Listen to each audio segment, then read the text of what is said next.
السلام عليكم ورحمة الله وبركاته. نحمده ونصلي على رسوله الكريم. أما بعد فأعوذ بالله من الشيطان الرجيم.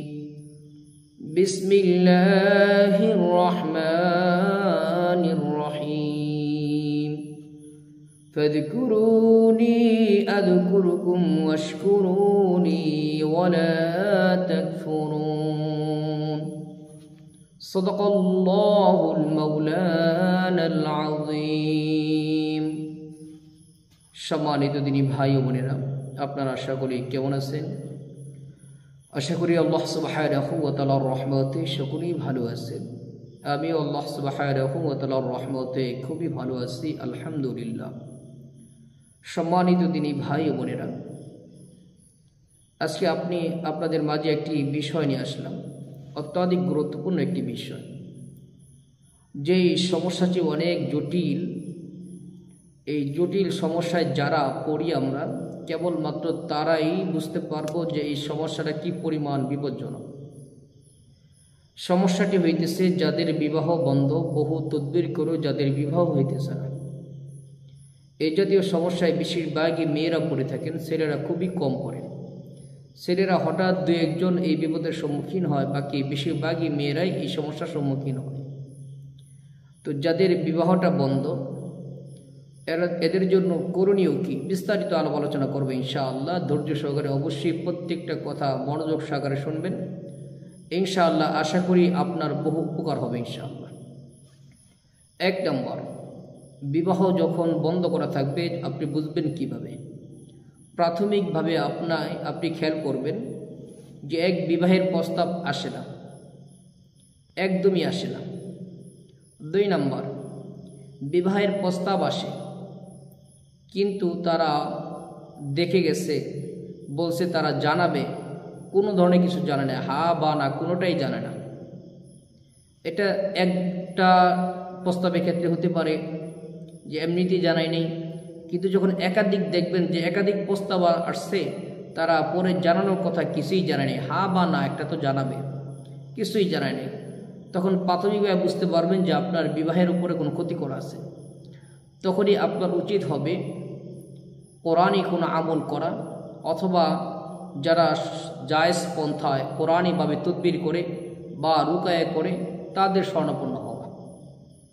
তাদের শরণাপন্ন হওয়ার পরে যদি আপনি সুস্থ হয়ে যান, যদি আপনার সমস্যার সমাধান হয়ে যায়, আলহামদুলিল্লাহ, আপনি খুব সহজে এর সমাধান পেয়ে গেলেন। এটা সমাধানটা তারাই দ্রুত পায় যাদের সমস্যা হওয়ার কিছুদিনের ভিতরে, ধরেন 1-2 বছরের ভিতরে সে ধরতে পারছে, এর চিকিৎসা নিয়েছে, তো তার সমস্যাটা দ্রুত সমাধান হয়ে গেছে। 2 নম্বর, যাদের অনেক সময় লং টাইম হয়ে গেছে কিন্তু এখন বহু তদবির করে বহু আমল করে সমাধান হচ্ছে না, এদের জন্য করণীয় কি? এদের 2টি কারণে এদের সমস্যাটা হয় না, আমি যতটুকু দেখেছি। 1 নম্বর, অবৈধভাবে শারীরিক সম্পর্ক যদি হয়ে যায় বা একজন আরেকজনের সাথে অবৈধভাবে শারীরিক সম্পর্ক করে ফেলে, একাধিকবার যদি এই জিনা করে থাকে, তাদের ক্ষেত্রে বহু পরীক্ষিত যে সাধারণ যে তদবিরগুলো হয় এগুলোতে কাজ হইতে চায় না, তাদের জন্য বহু তদবির একত্রিত করতে হয়। 2 নম্বর, যখন দেখবেন সাধারণ তদবির করেও আপনার ফল আসতেছে না, তখন আপনার উচিত হবে দীর্ঘমেয়াদী যে তদবিরগুলো হয়, অর্থাৎ লং প্রসেসের যে কাজগুলো হয়, ওই ধরনের তদবিরগুলো করা, ওই ধরনের রুকায়াগুলো করা। এবং একটা তদবির না, একসাথে একাধিক বহু তদবির একসাথে করা, যাতে একটাতে যদি কাজের সমস্যাটা যদি না কেটে যায়, যাতে অন্যটা যেন কেটে দেয়। এই জন্য একাধিক তদবির একসাথে এরকমভাবে ব্যবহার করা, একাধিক তদবির একসাথে প্রয়োগ করা। ইনশাআল্লাহ আশা করা যায় প্রথমটায় যদি আপনার সমস্যার সমাধান নাও হয়, দ্বিতীয় যে পদ্ধতির কথা বললাম, ইনশাআল্লাহ অবশ্যই আপনার এটা সমাধান হয়ে যাবে ইনশাআল্লাহ। প্রাথমিকভাবে যদি আপনি বুঝেন যে আপনার বিবাহটা বন্ধ করা আছে, তাহলে আপনার জন্য করণীয় হইতেছে আপনি যদি কোনো তদবির যারা করে তাদের স্বর্ণাপন্ন হতে না পারেন কোনো কারণবশত, আর্থিক সমস্যা হতে পারে বা একটা সম্মানের বিষয় হতে পারে, মানুষ জানাজানি হলে সমস্যা হবে ইত্যাদি। যদি সমস্যার কারণে কারো কাছে না যেতে পারেন তাহলে তাৎক্ষণিকভাবে আপনি একটা আমল করবেন। কি আমল করবেন? ফজরের নামাজের সময় প্রথমে 2 রাকাত সুন্নত নামাজ আদায় করবেন।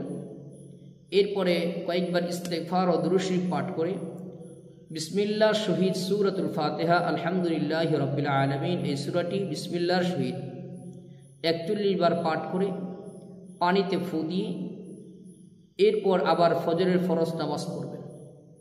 ফজরের সুন্নত এবং ফরজের মাঝখানে আমলটি করে পানিতে ফু দিয়ে রাখবেন। এরপর নামাজ শেষ হয়ে গেলে খালি পেটে ওই পানিটা পান করবেন এবং কিছু পানি রেখে দিবেন। যখন গোসল করবেন গোসলে পানি সাথে মিশিয়ে গোসল করবেন। এইভাবে এই আমলটি একাধারে 11 দিন থেকে 21 দিন করবেন। ইনশাআল্লাহ আশা করি প্রাথমিকভাবে আপনারা যদি সমস্যা সহজে ধরতে পারেন আপনার সমস্যা এটা সমাধান হয়ে যাবে ইনশাআল্লাহ। এটা তো একটা আমলের কথা বললাম। এর পাশাপাশি আরেকটি আমল করবেন। সে আমল হইতেছে 5 ওয়াক্ত ফরজ নামাজে পড়ে ডান হাত এইভাবে বাম পাশের বুকের উপর রেখে আল্লাহ তাআলা এটি গুণবাচক নাম হইতেছে ইয়া ফাত্তাহ। ইয়া ফাত্তাহ এই নামটি 41 বার পাঠ করবেন। পাঠ করা হয়ে গেলে আল্লাহ পাকের নিকট দোয়া করবেন যে আল্লাহ দ্রুত আমার বিবাহের ব্যবস্থা করে দেন। আপনি যেখানে আমার জন্য কল্যাণ মনে করেন সেখানে আপনি বিবাহের ব্যবস্থা করে দেন, দোয়া করবেন। 3 নম্বর আরেকটি আমল করবেন। মাগরিবের আগে আসর নামাজের পরে মাঝখানে যে সময়টা সূর্য ডোবার সময়, এই সময় আল্লাহ তাআলা বান্দার দোয়াগুলোকে কবুল করে থাকেন। আপনি আসর নামাজের পর থেকে শুরু করে মাগরিব পর্যন্ত ইস্তেগফার ও দুরূদ শরীফের আমল করবেন। কয়েকবার ইস্তেগফার পাঠ করে একবার সন্ধ্যা পর্যন্ত শুধু দুরূদ শরীফ পাঠ করবেন। যে কোনো দুরূদ শরীফ পাঠ করতে পারেন। সবচেয়ে উত্তম দুরূদ হইতেছে দুরূদ ইব্রাহিম, যে দুরূদটা নামাজের মধ্যে আমরা পড়ে থাকি। এই দুরূদ শরীফ অথবা যে কোনো দুরূদ শরীফ আপনারা পাঠ করতে পারেন। সাল্লাল্লাহু